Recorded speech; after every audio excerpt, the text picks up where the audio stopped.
Olá pessoal, boa tarde. Meu nome é Ricardo Guterres, né? Alguns já me conhecem de cursos da COAD e como gestor da consultoria e também de alguns lives que a gente sempre, né, tenta proporcionar para vocês aí. E hoje eu venho falar de um assunto que, apesar de inicialmente parecer simples, não tem esse mesmo tratamento de simplicidade, tá? Porque na área tributária, o que é simples pode se tornar complexo. Por quê? Porque existem vários detalhes que a gente tem que entender, né? Inclusive, ao falar do PIS e da COFINS, principalmente as duas contribuições no regime não cumulativo, sempre está associada a vários conceitos próprios da legislação. Alguns estão até associados a alguns contábeis, outros não. Por exemplo, conceito de insumo.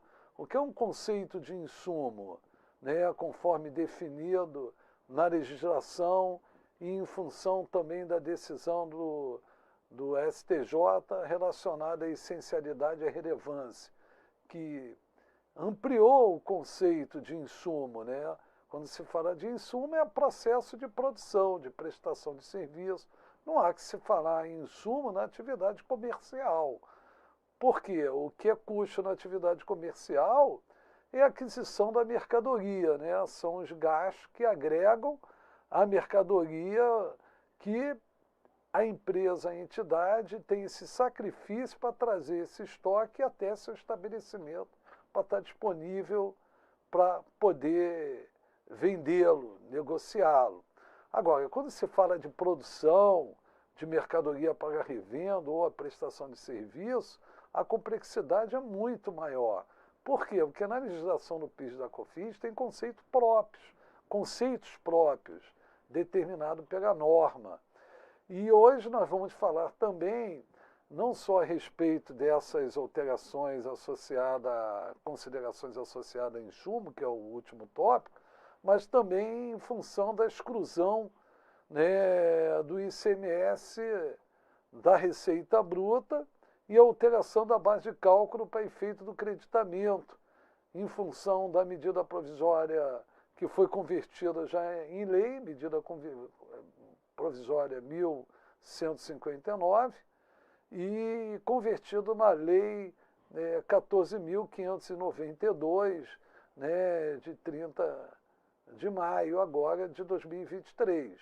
Então nós vamos começar a falar a respeito da exclusão do ICMS, da Receita Bruta, depois entraremos nas alterações da base para efeito do creditamento, na aquisição de mercadoria, tanto para a revenda, como utilizada como insumo, na produção de mercadoria, e também, como eu coloquei para vocês, mercadoria para revenda, e na utilização também da mercadoria como insumo na prestação de serviço, ok? E até do ativo, né, do ativo imobilizado, porque quando se fala da exclusão do ICMS para efeito de base de creditamento, qual é a ideia que a gente tem a priori? É só mercadorias, mas não é bem assim, é qualquer bem o qual a empresa adquire e tem possibilidade, direito ao crédito no regime não cumulativo. Então aí a questão fica um pouco mais ampla.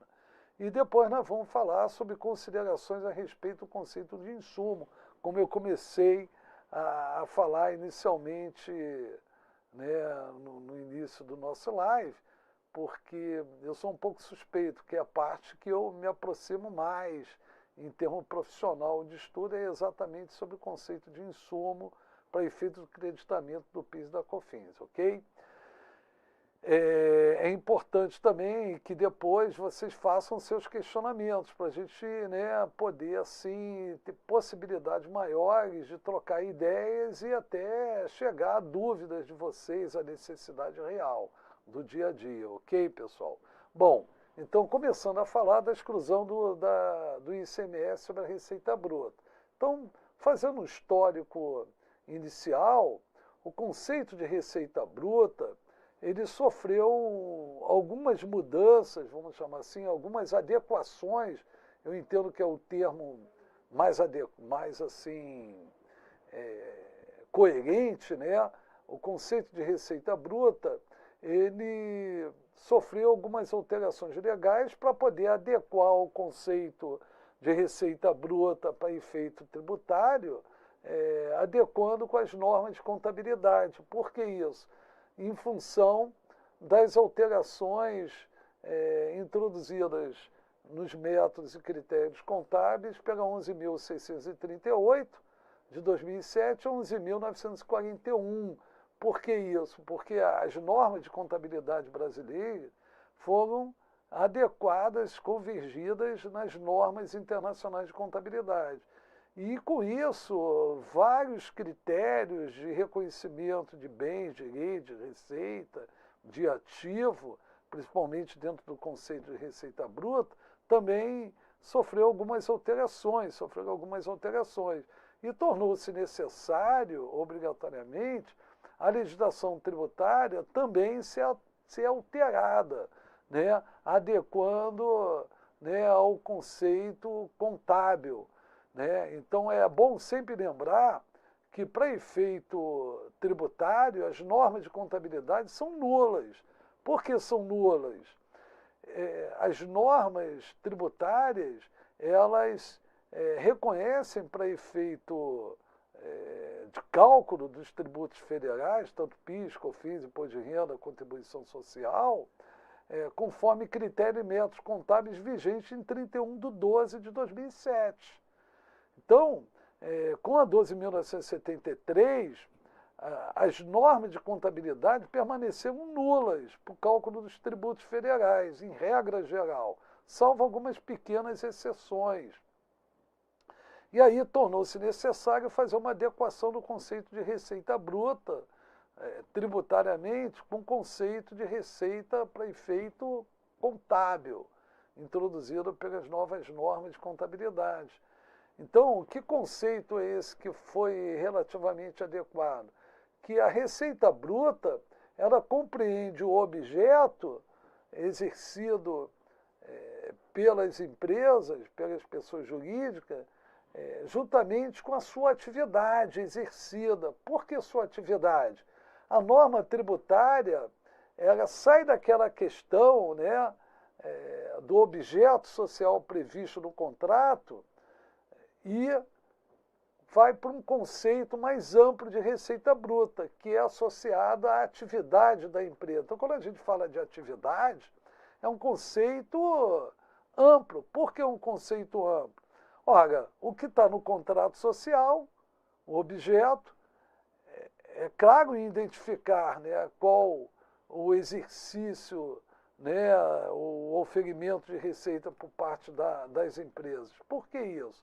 Um contrato de uma empresa varejista, de uma prestadora de serviços de manutenção, né, de construção civil. Então, está lá no objeto de transporte de carga, transporte de passageiro. Agora, quando se fala de atividade, por que é um conceito mais amplo? Porque não precisa necessariamente, obrigatoriamente, estar previsto no contrato social. A gente pode dar um exemplo, um restaurante que no seu objeto social é venda, né, comércio de refeições, bebidas, lazer e outras questões associadas ao fornecimento de alimentação, vamos supor. Ok, bebidas.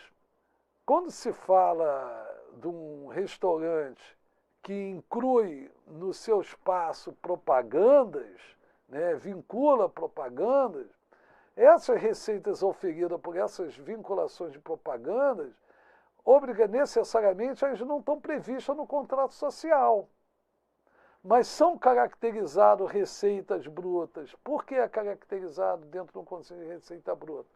Porque compõe a atividade. Então, o conceito de atividade é um conceito mais amplo. Por quê? Ele não está associado, limitado a objetos previstos no contrato social, ele é mais amplo. Então, um restaurante que, apesar de não compor no seu contrato, ter previsão que consta no contrato vinculação de propaganda, esses recursos, essas receitas oferidas pelas vinculações de propaganda, são caracterizadas receitas brutas. Por que são caracterizadas receitas brutas? Porque está associada à atividade. A empresa não geraria essa receita, não oferiria essa receita, se não exercesse a atividade do objeto que é o restaurante. Então a gente tem que ficar muito atento, né, com esse conceito de receita bruta. Tanto no regime não cumulativo, como no regime cumulativo, ok? Por que no regime cumulativo? O que tributa-se no regime cumulativo é o objeto social e a receita oferida da atividade, ok? Então, se a gente fosse pensar no conceito de receita apenas do objeto, não tributar prevista no contrato, não seria tributada as receitas vinculadas à propaganda, por não constar no objeto. Então, quando houve a adequação das normas de contabilidade, as normas tributárias, as normas de contabilidade, esse conceito ficou um pouco relativamente mais amplo, porque a receita bruta não só está associada ao objeto, mas também à atividade exercida pela empresa, ok?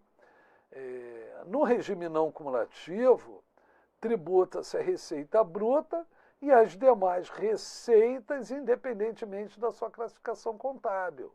Olha o conceito amplo. Esse daí é bem mais amplo, porque incluiria as receitas financeiras. Por que receitas financeiras? Receita financeira não é receita do objeto nem da atividade, mas está dentro do conceito de receita das demais receitas, independentemente da sua classificação contábil. Se a gente pensasse no regime, se a gente pensar no regime cumulativo, as receitas financeiras não seriam tributadas. Por quê? Porque não está dentro do conceito de receita bruta. Qual é esse conceito de receita bruta?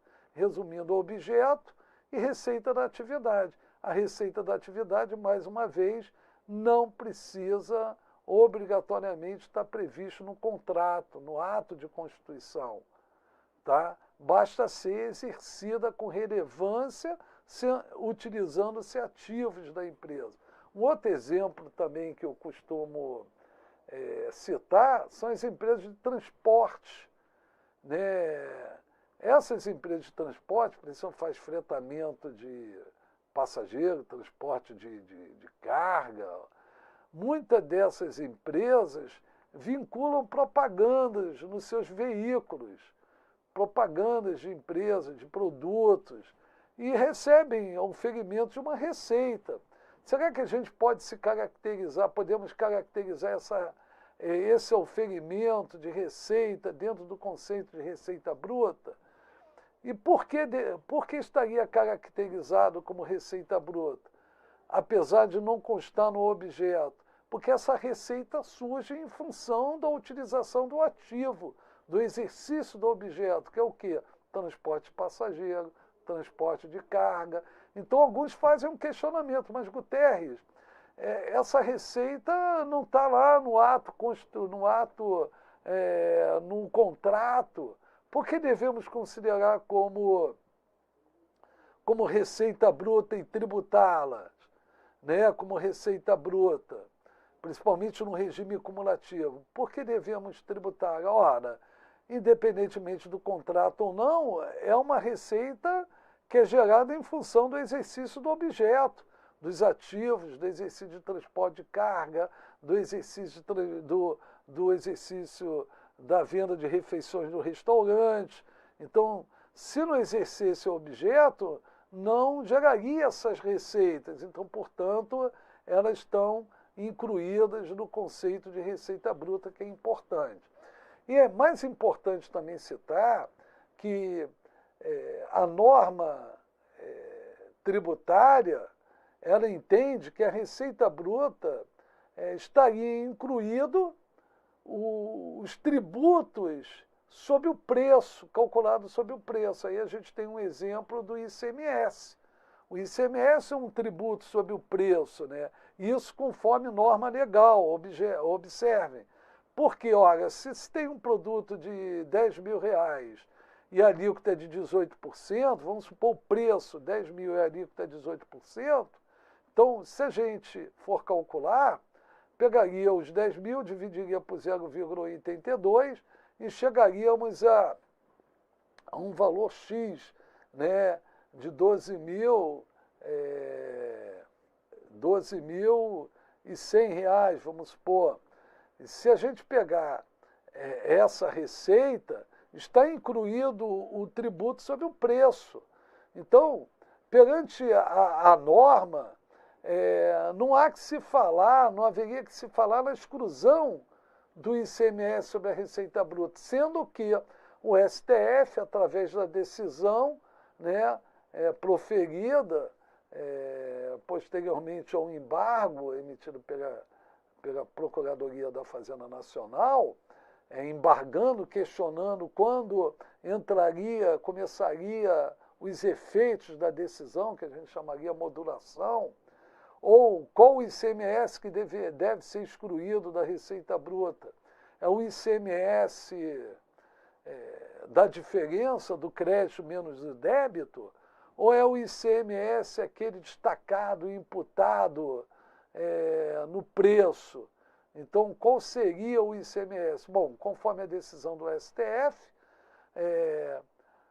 o efeito da modulação da decisão ela retroage a 2017, né, que seria 16 de março de 2017, e o ICMS qual deve ser excluído? Aquele que a empresa imputa no preço, né, que é o ICMS que deve ser excluído, e não a diferença do crédito na entrada menos o devido na saída, né, sabendo que o ICMS é um regime não cumulativo, né, pleno, vamos supor.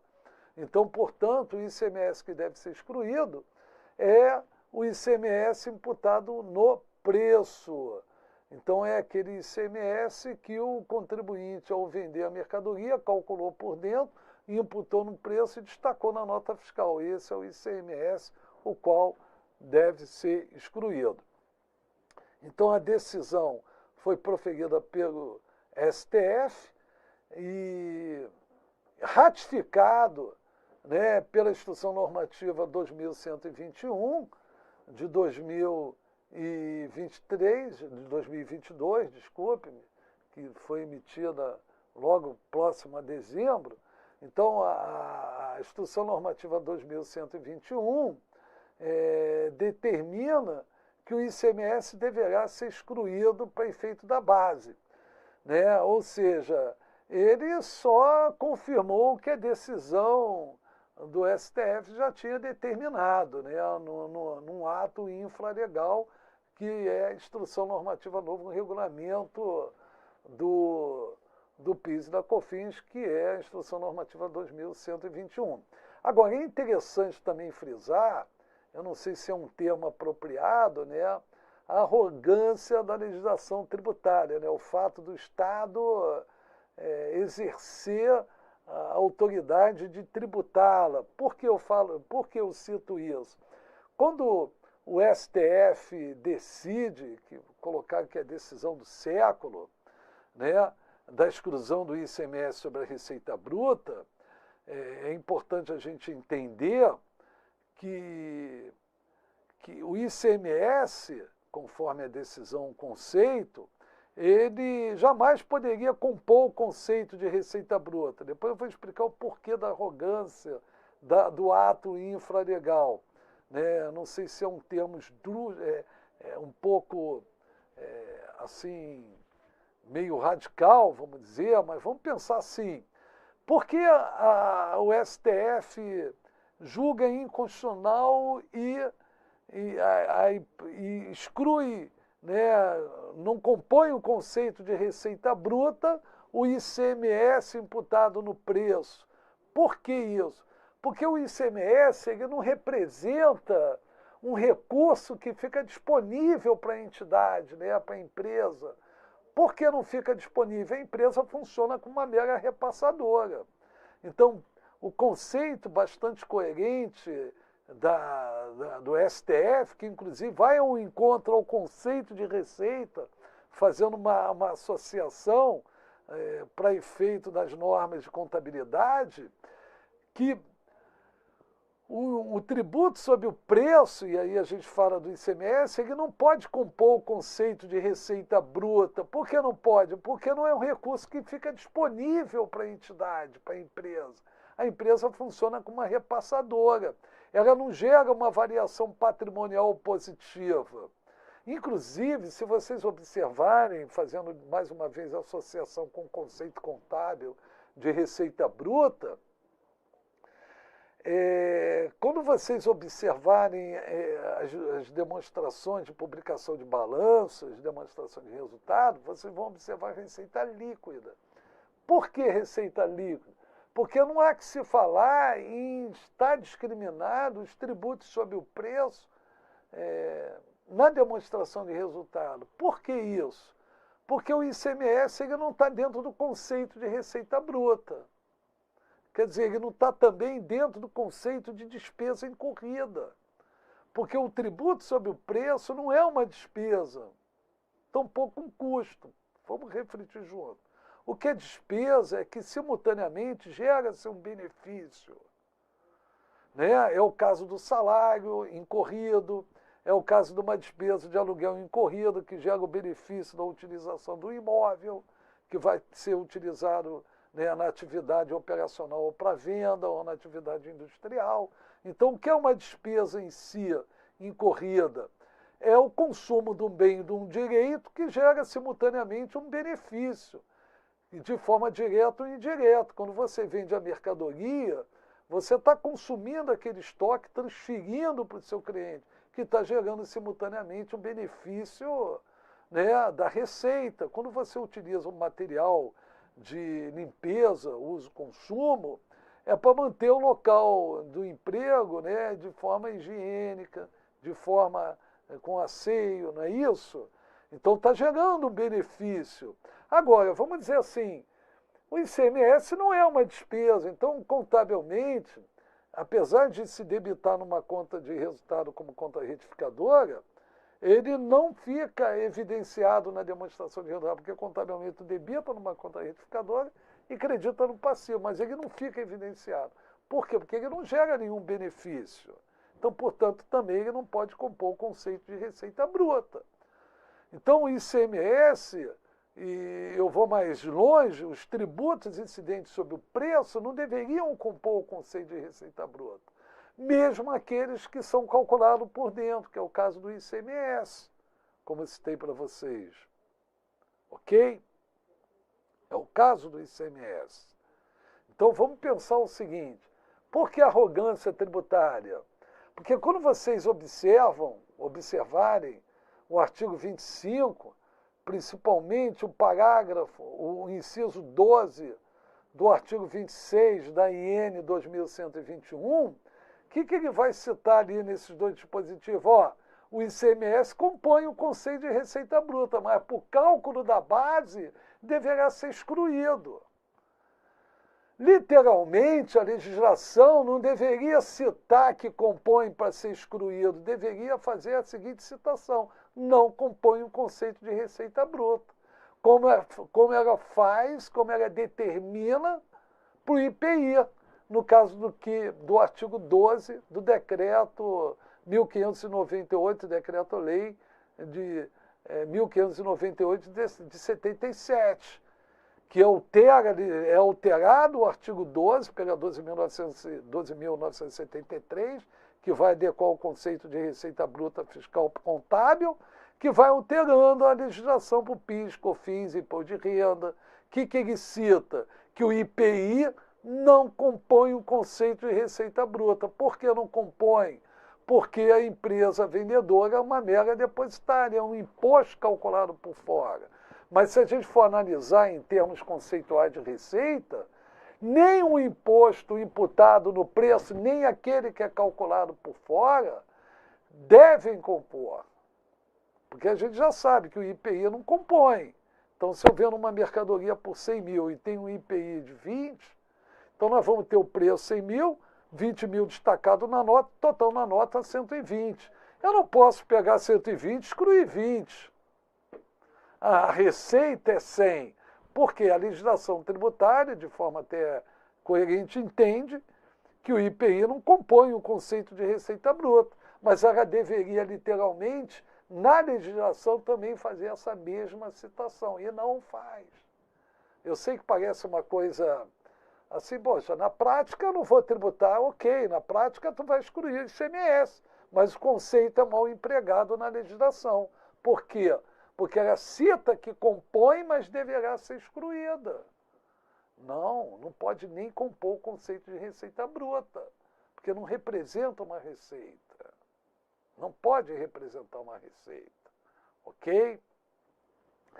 Então, então o STF foi coerente, ela exclui, né? Ela determina que o ICMS deverá ser excluído da receita, em função de entender que o imposto do ICMS imputado sobre o preço não representa um recurso que fique disponível para a empresa. Então, quando ela vende a mercadoria e vai imputar o ICMS, ela recebe o preço do produto mais ICMS que ela repassa para o governo estadual.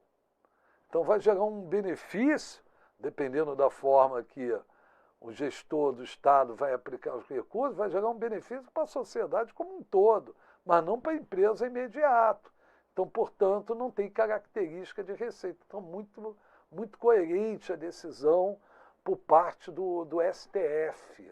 Então, não pode compor o conceito de receita bruta. E aí, o que acontece?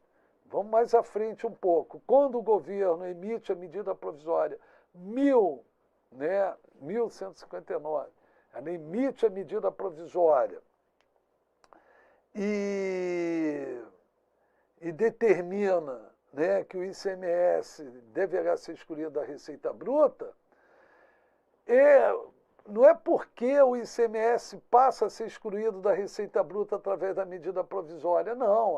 Já poderia ser excluído em razão da decisão do STF, ponto.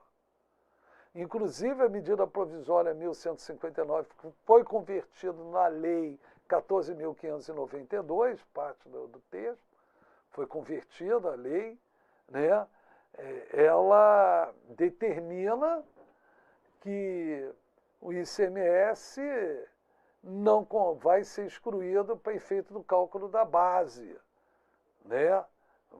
É excluído na determinação da base de cálculo do PIS e da COFINS.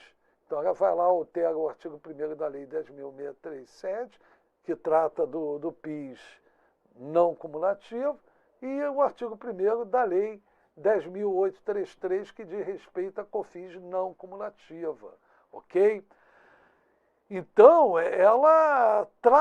porque ela traz essa decisão do STF para dentro da legislação? Porque, em verdade, a intenção dela era o ICMS ser excluído na aquisição de bens,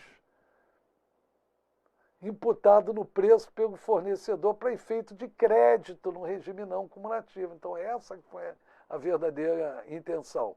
Agora, para ela determinar, né, alterar o texto legal da base de creditamento, que é o artigo 3º da Lei 10.833, da Lei 10.637, que a medida provisória é convertida na Lei 14.592, altera o parágrafo 2º da Lei do artigo 3º da Lei 10.637, da Lei 10.833, né? Ela cita que o ICMS deverá ser excluído, né, da base para efeito do crédito na aquisição, né, nas operações de aquisição. Observem, olha a amplitude aí do texto legal. Então, para ela determinar que deve ser excluído da base para efeito do crédito, ela tem que determinar que também legalmente tem que estar previsto que deve ser excluída a receita bruta também, para efeito do cálculo da base. Por que isso? Porque a Instrução Normativa 2121, no seu artigo 171, ela trouxe uma novidade. Quer dizer, que já não era novidade, era uma discussão que estava em pauta, polêmica, que a maioria dos contribuintes estavam sendo conservadores, para evitar alguma consequência junto ao fisco, junto à Receita Federal, que era a exclusão do ICMS da base para efeito de creditamento, imputado no preço pelo fornecedor do bem. Pensem comigo, vamos refletir juntos. Havia uma discussão em pauta, olha, se quem vende a mercadoria exclui da receita para efeito do cálculo, então eu devo excluir também para efeito do crédito, mas a norma não determinava esse procedimento. E, além do mais, a decisão do STF dizia respeito à exclusão do ICMS para efeito do cálculo da PIS e da COFINS, mas não citava para efeito do creditamento. E aí a Instrução Normativa 2121, no artigo 171, trouxe essa questão. Olha, o ICMS, aquele imputado no preço pelo fornecedor, também vai compor o conceito de base para efeito do crédito. Olha só que questão. E é uma coisa interessante, a gente trocando ideias aqui, que o artigo 170 da própria Instrução Normativa 2121, ele tira com uma outra mão. Como eu falo isso? Por quê? Por causa do IPI. O IPI, com a Instrução Normativa 2121, olha só coisa interessante, né? O fisco dá com uma mão e tira com a outra. Logo quando eu peguei o dispositivo, eu já falei com o pessoal, o legislador está dando com uma mão e tirando com a outra. Por quê? Ele inclui ICMS para efeito de base do creditamento, né? E cita no artigo 170 que a empresa, ao adquirir a mercadoria para revenda ou utilizá-la como insumo de serviço na condição de não contribuinte, ele deve excluir o IPI da base para efeito do crédito. Por que ele tirou com a mão? Porque a instrução normativa anterior, que é a Instrução Normativa 1911, de 2019, determinava que o IPI, isso desde a Instrução Normativa 247 de 2002, hein? Se eu não me engano, foi o artigo 77 da 247. Não me recordo, porque é tão antiga que também não dá, né, pessoal? É muita coisa, né? Apesar que aqui eu falo, não tem nada escrito, né, gente? Trocando ideias mesmo. Então, o que a gente vê aí? No artigo 167 da IN 1911, se eu não me engano, o artigo 77, 78 da revogada Instrução Normativa 247, determinava de forma coerente que o IPI, né, na aquisição da mercadoria pelo não contribuinte, destacado lá pela indústria, estaria incluído na base para efeito do crédito no regime não cumulativo, pelo não contribuinte. Por exemplo, vamos supor um varejista que adquire a mercadoria da indústria para revenda. O varejista que não é contribuinte do IPI. Então, vamos supor que a indústria vendeu os produtos por 100 mil e tem o IPI destacado de 20 mil, total da nota, 120 mil. A indústria, quando vende o produto, só vai tributar os 100 mil, porque os 20 mil, o IPI não compõe o conceito de receita bruta. Mas a norma infralegal, antiga, 1911, artigo 167, citava que para o não contribuinte o IPI ia compor a base de creditamento. Então, logo, o varejista poderia se creditar 7,6, 1,65 sobre 120. Muitos paravam para questionar o porquê dessa possibilidade da norma anterior. Pelo simples fato seguinte, olha, não são duas contribuições sociais? Qual é a ideia, qual é a proposta do regime não cumulativo? Não é desonerar o consumidor final? Então, por que são duas contribuições sociais que vão ficar oneradas como custo né, que é o IPI onera para o varejista, né, e logo o preço também fica onerado para o consumidor final. Então, o que o normatizador, legislador pensou? Olha, o IPI é um tributo federal. Então, se não possibilitar o não contribuinte ter crédito sobre incluindo o IPI, logo o preço vai ficar muito mais onerado. Por quê? Porque não basta você desonerar na saída, você tem que desonerar na aquisição também. Então, logo o legislador anterior, chama-se normatizador, né, que redigiu a norma infralegal 1911, de 2019, determinou que o IPI, na aquisição da mercadoria pelo não contribuinte, compõe a base para efeito do creditamento, do crédito, no regime não cumulativo. Por quê? Porque o IPI onera o custo, né, do varejista, do prestador de serviço que adquire o produto para utilizar como insumo. Então, se onera o custo, e é um tributo federal, e são duas contribuições sociais, então, portanto, por que não possibilitar o creditamento incluindo o IPI, que é bastante coerente? E aí alguns discutiam, mas o IPI não foi tributado na indústria. Tudo bem, tu desonerou a indústria, mas tu está onerando o varejista. Porque ele não está comprando a mercadoria só por 100 mil, ele está comprando por 120. Então, por que não possibilitar o crédito sobre a base de 120? Para desonerar o consumidor final? Porque é um pouco paradoxal, né? São duas contribuições sociais. Em verdade, o regime não cumulativo teria que ser amplo. Concordam comigo? Agora, com a reforma tributária, ele se torna um regime não cumulativo pleno, que já era um projeto, isso daí não é novo, isso daí era um projeto que já estava sendo discutido desde 2003, 2004. Eu, inclusive, conversava com um colega, um amigo, até hoje de trabalho, que a gente praticamente entramos juntos, desde 2002, a gente trocava ideia, eu falava, ó, a ideia, e nos cursos também, ó, vai ser revogado o IPI, vai acabar com essas coisas do IPI, do PIS e COFINS, vai criar uma contribuição única, plena, no regime, e alcançando todo mundo. Porque como você vai ter uma eficiência no regime não cumulativo, alcançando só as empresas tributadas pelo lucro real?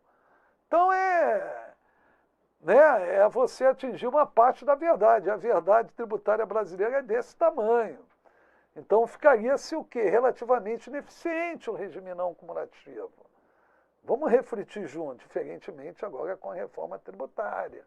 E depois, em mais alguns lives que nós vamos fazer futuramente, a gente vai falar muito a respeito. Tá, pessoal? Então é um pouco paradoxal. E aí a gente conversava, eu com um colega, o amigo Luiz, que trabalhamos juntos, falava, o regime não cumulativo, até há pouco tempo falei, lembra que nós falávamos lá atrás? Então, o regime não cumulativo tornou-se amplo. Ok, pessoal? Perfeito? Então, o ICMS será excluído da Receita Bruta, a medida provisória 1159, 14.592, ela simplesmente ratifica. Mas por que ela ratifica? Porque a intenção dela era a exclusão do ICMS para efeito da base do crédito. E é importante, quando a gente fala da exclusão do ICMS para efeito do creditamento, é de ativo imobilizado, energia elétrica, não importa, pessoal. Qualquer produto que está imputado o ICMS no preço e o que o outro excluiu. Há pouco tempo eu tive um questionamento, Guterres, e se eu adquirir a mercadoria do Simples Nacional, também vou excluir o ICMS? Só por medida provisória. Não tem que excluir o ICMS. Se adquire de uma empresa do Simples Nacional, o entendimento que não vai excluir, porque é um regime próprio. Ok? Não pode. Então só vai excluir o quê? Aquele de quem, quando adquire de uma empresa do lucro presumido ou outra empresa tributada pelo lucro real. Aí exclui o ICMS. E, inclusive, do ativo imobilizado. É importante frisar isso. Ok, pessoal? Então, uma outra alteração também importante, conversando com vocês, né? Então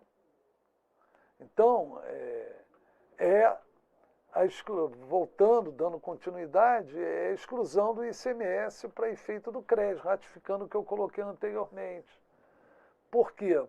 Porque a Instrução Normativa 2121, de forma bastante coerente, dando segurança ao contribuinte, o artigo 171 citou: o ICMS compõe o conceito de base para efeito do acreditamento, aquele ICMS que o fornecedor não tributou e imputou no preço.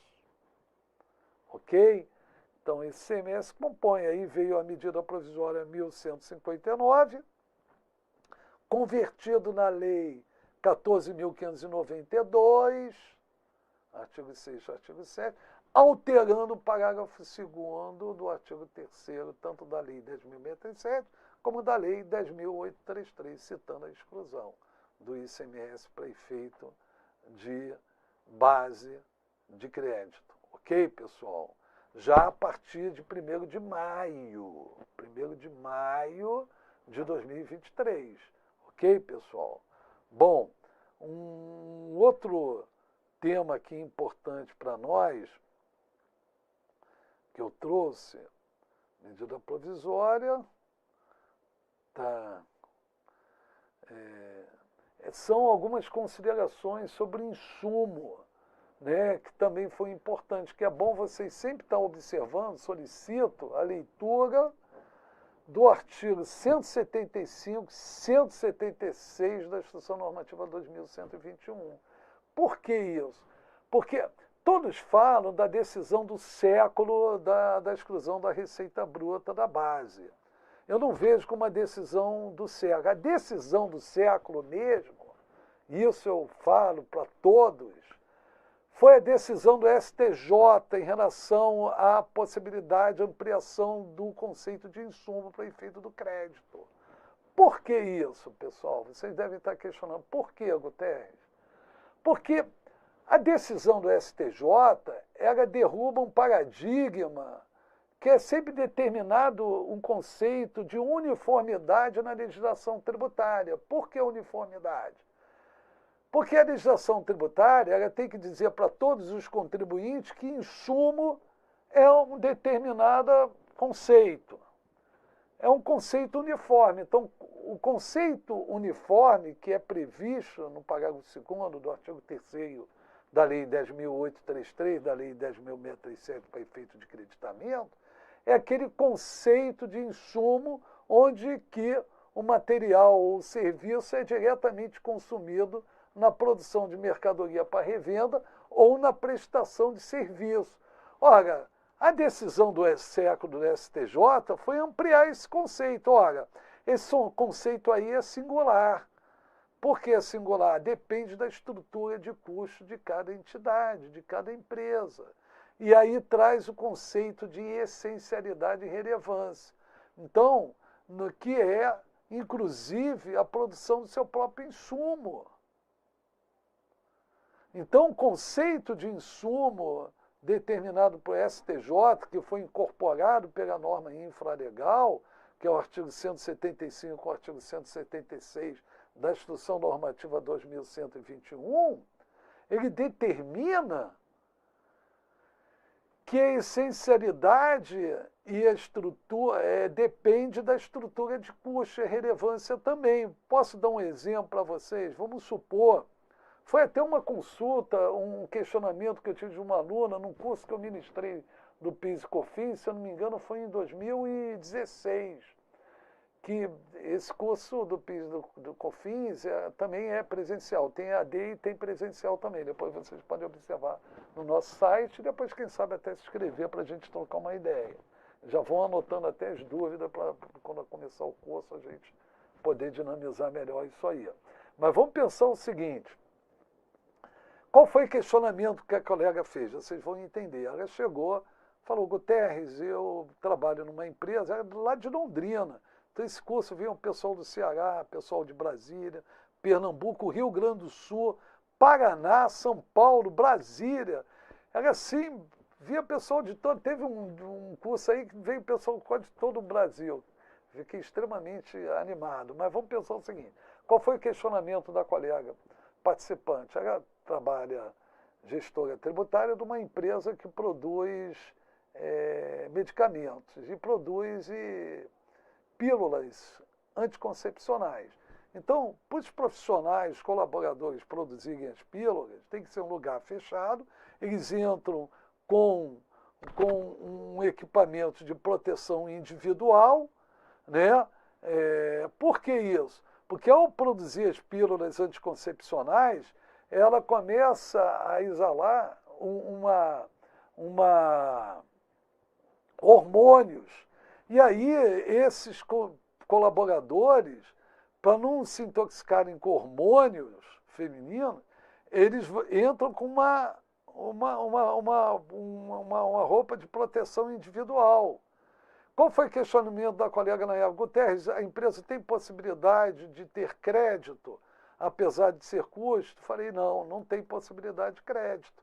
Se a gente for analisar no ângulo, no conceito da legislação, não teria a possibilidade do crédito. Porque o equipamento de proteção individual é um custo, mas ele não está sendo diretamente consumido igual a matéria-prima. Observe a uniformidade. Então, para o fisco, o conceito é uniforme.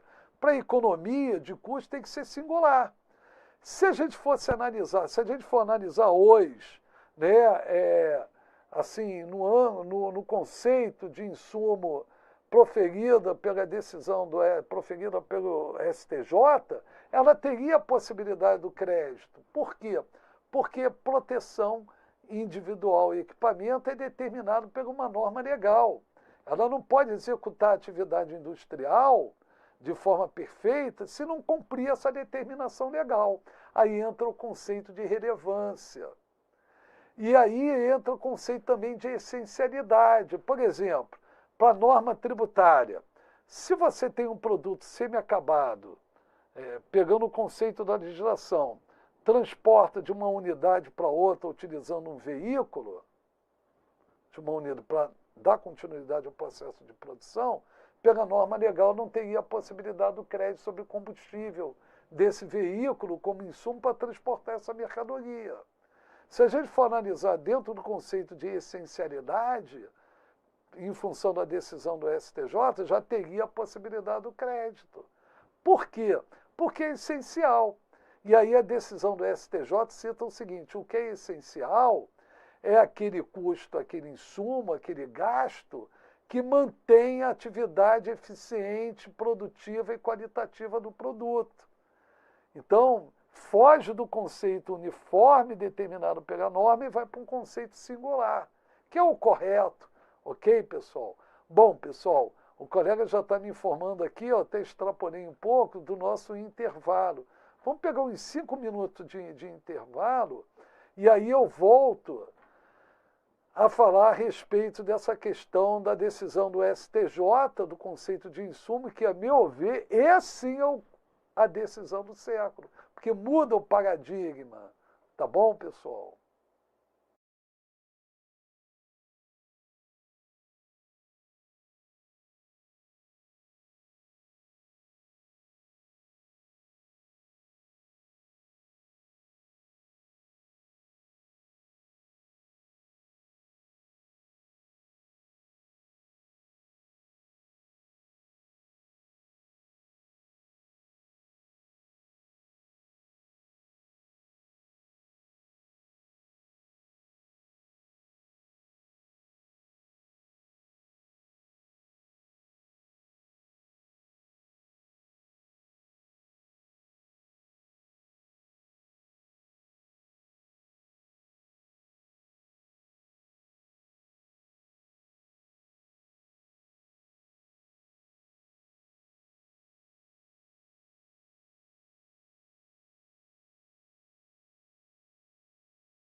Bom, pessoal, estava aqui olhando aqui algumas coisas e fui pego, tá? Bom, então eu vou tentar até ser mais breve possível por causa do nosso tempo. Se eu pudesse, ficaria até um tempo muito maior, mesmo porque é um tema que eu gosto de falar a respeito, gosto de explorar.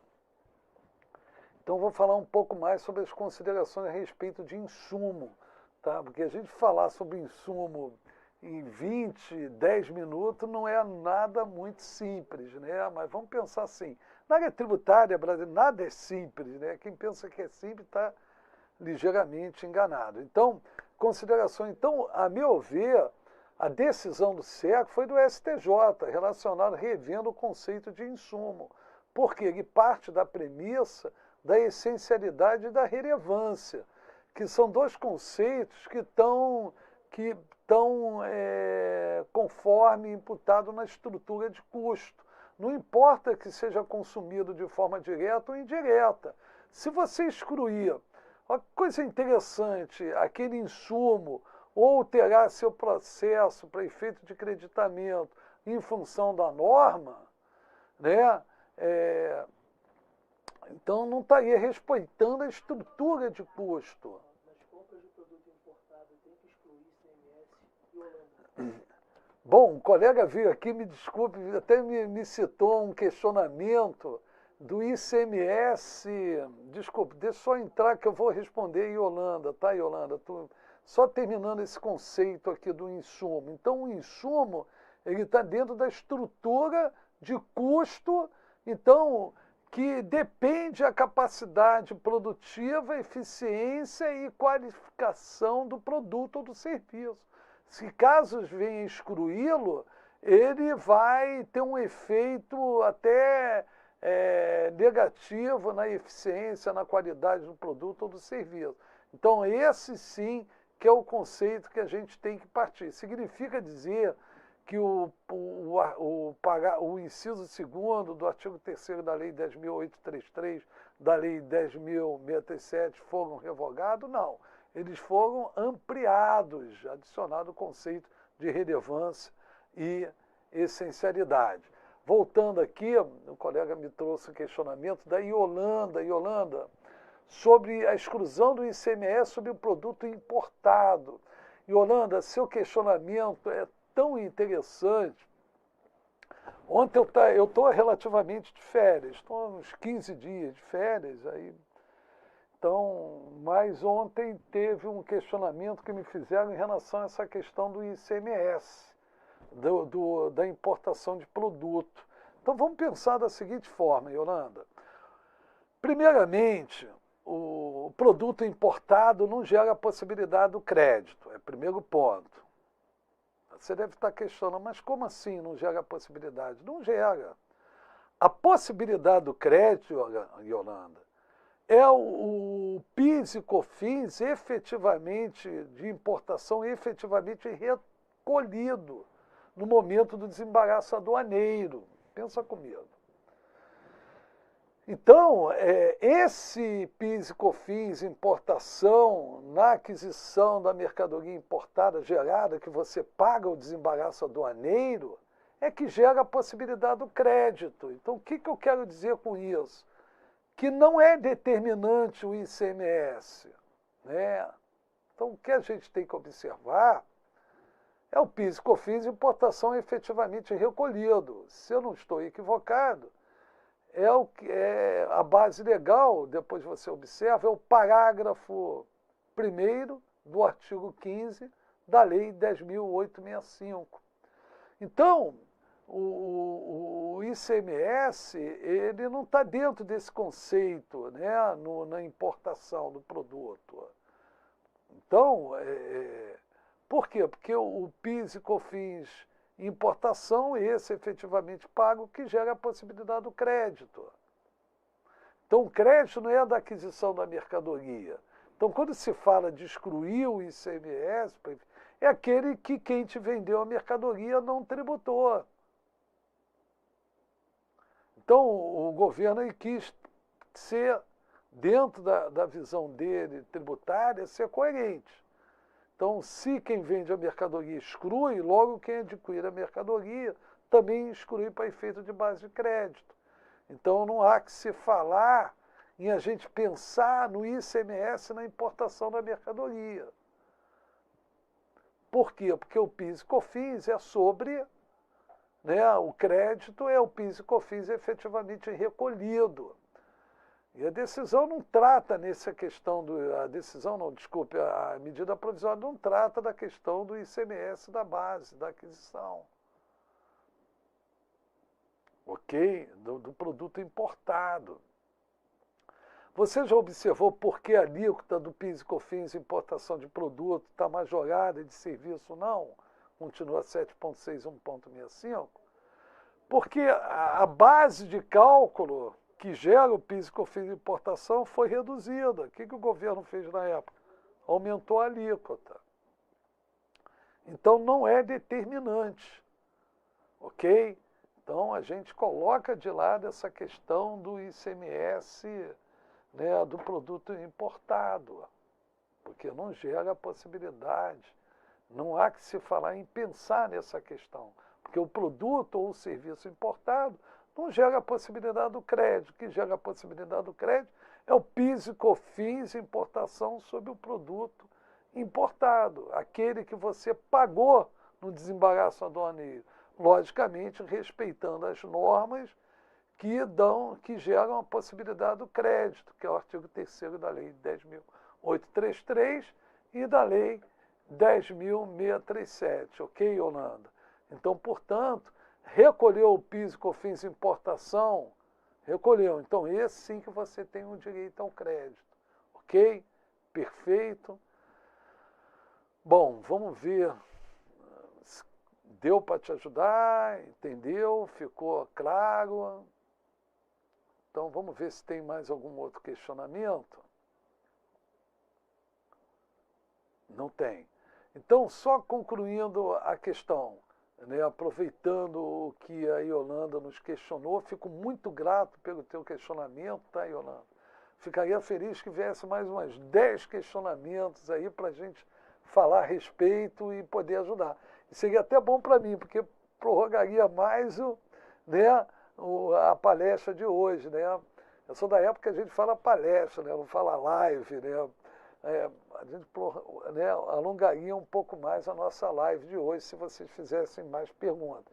Mas o ICMS, que a gente vai excluir da base para efeito do creditamento, é aquele que o fornecedor imputou no preço, aquele que ele excluiu. E é interessante que no curso anterior eu fui questionado, Guterres, e o ICMS do frete que você contrata, que, vamos supor, que quem contratou a empresa de transporte, a transportadora, ela é contribuinte do ICMS e imputou no preço dela. Esse também você vai excluir, também vai ser excluído. Olha só que interessante. Isso foi um questionamento no curso anterior. Então, observe que, em função dos questionamentos, a gente vai ampliando nossa visão. Também. E do ativo imobilizado também geraria a possibilidade, teria que estar excluindo o ICMS, teria que estar excluindo o ICMS também. Por quê? Porque o crédito na aquisição de máquinas, equipamento e outros bens, né, utilizado na produção de mercadoria para revenda, ou para prestação de serviço, ou para locação, esse ICMS você vai excluir. A base para efeito do crédito, tanto aquele imediato, que a empresa tem possibilidade, conforme o artigo 186, se eu não me engano, da Instrução Normativa 2121 e da Lei 11.774, artigo 1º, que foi alterado pela Lei 12.546, tanto esse crédito imediato na aquisição de máquinas e equipamento, que você vai produzir mercadoria ou vai prestar serviço, o ICMS também deverá ser excluído. Porque, vamos pensar assim, dentro da regra geral, a indústria, quando adquirir o equipamento, que vai utilizar no seu processo de produção de mercadoria, quer dizer, não precisa nem ser indústria, vai produzir alguma mercadoria para revenda, a depreciação desse equipamento vai gerar direito ao crédito, ok? sendo que a base para efeito da depreciação que gera direito ao crédito vai ser a aquisição do bem menos o ICMS. Não vai levar em conta, terá que ser excluído. Ok? Perfeito, pessoal? Bom, eu queria tanto falar mais a respeito do PIS e da COFINS, porque são duas contribuições, apesar de vai ter tempo, né, vai ter tempo de vida limitado, né, porque vai entrar agora a CBS, né, contribuição de bens e serviços, entrar agora não, a partir de 2026, né? Então, mas